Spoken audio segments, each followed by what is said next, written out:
എല്ലാവർക്കും നമസ്കാരം. ഇന്ന് നമുക്ക് വളരെ ടേസ്റ്റി ആയിട്ടുള്ള നല്ല ഹെൽത്തി ആയിട്ടുള്ള ഒരു ഓട്സ് കിച്ചടിയുടെ റെസിപ്പി നോക്കാം. നമ്മളിവിടെ ഒരു 1/4 കപ്പ് തൊലി കളഞ്ഞിട്ടുള്ള ചെറുപയർ നന്നായിട്ട് കഴുകി വൃത്തിയാക്കി എടുത്തിട്ടുണ്ട്. ഇതിലേക്ക് നമ്മളിനി ചേർക്കാൻ പോകുന്നത് ഒരു 1/2 കപ്പ് ഓട്സ് ആണ്. അപ്പോൾ ഈ ഓട്സും കൂടെ ചേർത്തിട്ട് കുറച്ച് വെള്ളം കൂടെ ഒഴിച്ച് നമുക്കൊരു 10 മിനിറ്റ് ഒന്ന് മാറ്റി വെക്കാം. ഇനി ഇൻസ്റ്റൻ്റ് ആയിട്ടുള്ള ഓട്സ് ആണ് നിങ്ങൾ എടുക്കുന്നതെന്നുണ്ടെങ്കിൽ ഇതുപോലെ കുതിർക്കേണ്ട ആവശ്യമില്ല. പക്ഷേ ചെറുപയർ ഒന്ന് കുതിർത്തിട്ട് വേണം എടുക്കാനായിട്ട്. ചെറുപയറിന് പകരം നിങ്ങൾക്ക് തോരപ്പരിപ്പും എടുക്കാവുന്നതാണ്. ഒരു 10 മിനിറ്റ് ഒന്ന് കുതിർത്തതിന് ശേഷം അതിൻ്റെ വെള്ളം ഒന്ന് ഊറ്റി ഇതുപോലെ വെക്കാം. ഇനി നമ്മൾ ഈ കിച്ചടി തയ്യാറാക്കുന്നത് ഒരു പ്രഷർ കുക്കറിലാണ്. അപ്പോൾ ഒരു പ്രഷർ കുക്കർ നന്നായിട്ട് ചൂടായി വന്നു കഴിഞ്ഞാൽ അതിലേക്ക് 1 ടീസ്പൂൺ നെയ്യ് ചേർക്കാം. നെയ്യ്ക്ക് പകരം നിങ്ങൾക്ക് വെളിച്ചെണ്ണയും എടുക്കാവുന്നതാണ്. നെയ്യ് നന്നായിട്ട് ചൂടായി വന്നു കഴിഞ്ഞാൽ ഇതിലേക്ക് ഒരു 1/4 ടീസ്പൂൺ ചെറിയ ജീരകം ഒന്ന് നന്നായിട്ട് മൂപ്പിക്കുക. ഇതിലേക്ക് 2 വറ്റൽമുളക് ചേർക്കാം.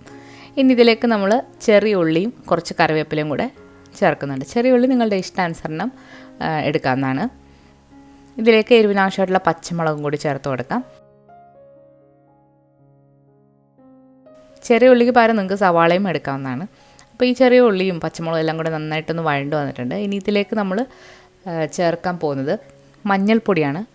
1/4 ടീസ്പൂൺ മഞ്ഞൾപ്പൊടിയാണ് നമ്മൾ എടുത്തിരിക്കുന്നത്.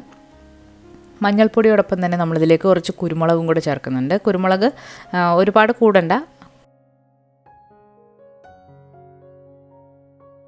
ഇനി നമ്മളിതിലേക്ക് നല്ല ടേസ്റ്റ് കിട്ടാൻ വേണ്ടിയിട്ട് ചേർക്കുന്നത് കായമാണ്. അപ്പോൾ കിച്ചടിയുടെ പ്രധാന ടേസ്റ്റ് എന്ന് പറയുന്നത് നെയ്യും കായും കൂടെയൊക്കെ ചേരുമ്പോഴുള്ള മണമാണ്.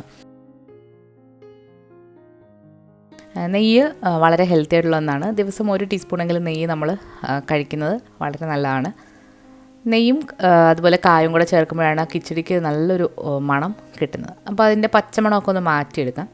ഇനി നമ്മളിതിലേക്ക് ചേർക്കാനായിട്ട് പോകുന്നത് പച്ചക്കറികളാണ്. പച്ചക്കറികൾ നിങ്ങൾക്ക് ഇതിലേക്ക് ചേർക്കാതിരിക്കാം. നമ്മളിവിടെ കുറച്ച് ക്യാപ്സിക്കം, അതുപോലെ തന്നെ ഒരു ചെറിയ ക്യാരറ്റും ഒരു 3-4 ബീൻസും കൂടെ പൊടിയായിട്ട് അരിഞ്ഞത്, ഒരുപാട് പൊടിയായിട്ടുള്ള ഫ്രൈഡ് റൈസിനൊക്കെ അരിയുന്ന പോലെ ആ ഒരു പരുവത്തിൽ അരിഞ്ഞിട്ട് ഇതിലേക്ക് ചേർക്കാം. പച്ചക്കറികളോട് ചേർത്തിട്ട് നന്നായിട്ടൊന്ന് ഇളക്കി കൊടുക്കാം.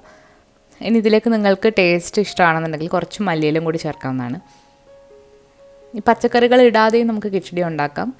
നമ്മൾ ദാലും അതുപോലെ ഓട്സോ റൈസോ എന്ത് വെച്ചെങ്കിലും നിങ്ങൾക്ക് ഉണ്ടാക്കാവുന്നതാണ്. പച്ചക്കറിയും കൂടി ഇടുമ്പോൾ ഒന്നുകൂടെ ഒന്ന് ഹെൽത്തി ആകും. മല്ലിയിലയും കൂടി ഇട്ട് കൊടുത്തിട്ടുണ്ട്. ഇനി നമ്മൾ ഇതിലേക്ക് നേരത്തെ കുതിർത്ത് വെച്ചിരിക്കുന്ന ഓട്സും അതുപോലെ തന്നെ ചെറുപയർ പരിപ്പും കൂടെ ചേർക്കാം. ചെറുപയർ പരിപ്പിന് വരെ നിങ്ങൾക്ക് തുവരപ്പരിപ്പൊക്കെ എടുക്കാവുന്നതാണ്. ഏത് പരിപ്പ് എടുത്താലും ഒരു 10 മിനിറ്റെങ്കിലും കുതിർത്തതിന് ശേഷം മാത്രം ഇതിലേക്ക് ചേർക്കാം. ഇനി നമ്മളിതിലേക്ക് ആവശ്യത്തിനുള്ള വെള്ളം ഒഴിച്ചു കൊടുക്കാം. നമ്മളിവിടെ 1/2 കപ്പ് ഓട്സും 1/4 കപ്പ് പയറുമാണ് എടുത്തിരിക്കുന്നത്. അപ്പോൾ അതനുസരിച്ചുള്ള വെള്ളം ഒഴിക്കാം. അതുപോലെ തന്നെ നമ്മൾ പച്ചക്കറികളും ഇതിലേക്ക് എടുത്തിട്ടുണ്ട്. നമ്മളിവിടെ ഒരു 3 കപ്പ് വെള്ളമാണ് ഒഴിച്ചു കൊടുക്കുന്നത്. സാധാരണ പച്ചവെള്ളമാണ്. വെള്ളം നിങ്ങൾ നോക്കിയിട്ട് ചേർക്കുക. ആവശ്യത്തിനനുസരിച്ചിട്ട് ചേർത്ത് കൊടുക്കുക. വെള്ളം കുറവാണെന്നുണ്ടെങ്കിൽ അടിയിൽ ഒട്ടിപ്പിടിക്കും. അതുകൊണ്ട് ആവശ്യത്തിന് തന്നെ ചേർത്ത് കൊടുക്കണം. അതുപോലെ ഉപ്പൊക്കെ നോക്കിയിട്ട് അഡ്ജസ്റ്റ് ചെയ്യുക.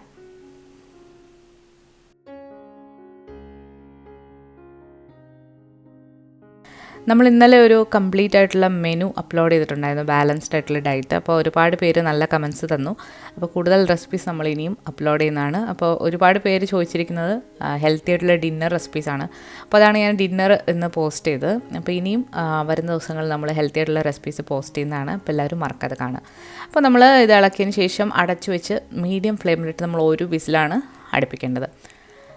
തീ ഒരുപാട് കൂടരുത്. തീ കൂടിയാൽ അടിഭാഗം ഒട്ടിപ്പിടിക്കും. അപ്പോൾ 1 വിസിലൊക്കെ അടിച്ച് നമ്മുടെ ഓട്സ് കിച്ചടി ഇവിടെ റെഡി ആയിട്ടുണ്ട്. അപ്പോൾ ഇനി ഇത് ഇളക്കിയിട്ട് ചൂടോടുകൂടി തന്നെ സെർവ് ചെയ്യാം. ഇതിന് മറ്റ് കറികളൊന്നും തന്നെ വേണ്ട. നമ്മൾ സാധാരണ ഓട്സൊക്കെ പച്ചവെള്ളത്തിൽ കുറുക്കി കുടിക്കുന്നതിനെക്കാട്ടിലും എന്തുകൊണ്ടും ടേസ്റ്റിയും ഹെൽത്തിയുമാണ് നമ്മളിങ്ങനെ ചെയ്ത് നോക്കുകയാണെന്നുണ്ടെങ്കിൽ. അതുപോലെ തന്നെ പാക്കറ്റിൽ വാങ്ങിക്കുന്ന മസാല ഓട്സിനെക്കാട്ടിലൊക്കെ വളരെ ഹെൽത്തിയാണ് ഇങ്ങനെ ഉണ്ടാക്കി നോക്കുകയാണെന്നുണ്ടെങ്കിൽ. അപ്പോൾ എല്ലാവരും ഇതുപോലെ ഒന്ന് ട്രൈ ചെയ്ത് നോക്കുക. അപ്പോൾ ഡിന്നറിനൊക്കെ കഴിക്കാൻ പറ്റിയ നല്ല ഹെൽത്തിയും അതുപോലെ ടേസ്റ്റിയുമായിട്ടുള്ള ഒരു ലൈറ്റായിട്ടുള്ള ഒരു റെസിപ്പിയാണിത്. അപ്പോൾ എല്ലാവരും ഒന്ന് ട്രൈ ചെയ്ത് നോക്കിയിട്ട് നിങ്ങളുടെ അഭിപ്രായങ്ങൾ അറിയിക്കുക. ഇതുപോലെ കൂടുതൽ റെസിപ്പീസ് നമ്മൾ ഇനിയും അപ്ലോഡ് ചെയ്യുന്നതാണ്. അപ്പോൾ എല്ലാവരും മറക്കാതെ കാണുക. അതുപോലെ ഈ വീഡിയോ ഇഷ്ടമായാലും ലൈക്ക് ചെയ്യാനും അതുപോലെ നിങ്ങളുടെ ഫ്രണ്ട്സിന് കൂടി ഒന്ന് ഷെയർ ചെയ്ത് കൊടുക്കാനും മറക്കരുത്. പുതിയ റെസിപ്പികളുമായിട്ട് നമുക്ക് വീണ്ടും കാണാം. താങ്ക്